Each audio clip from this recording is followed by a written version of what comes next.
ઉના તાલુકાના ખજુતરા ગામે જાહેરમાં જુગાર રમતા 6 જુગારીઓને ઝડપી પાડતી ઉના પોલીસ।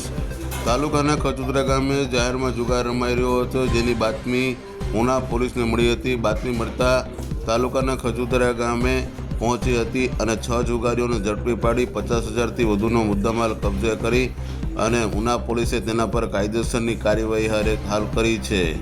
જ્યારે ઉના તાલુકાના દરેક સમાચાર તથા લોકલ સમાચાર જોવા માટે અમારી ઉના ન્યૂઝ ચેનલને સબસ્ક્રાઈબ કરો। આ પબ્લિક એપ પર જોતા હોય તો અમારી આઈડી ફોલો કરો અને ફેસબુક પર જોતા હોય તો અમારી આઈડી ફોલો કરો તથા ધંધાકીય જાહેરાત આપવા માટે અમારો સંપર્ક કરો। ધન્યવાદ।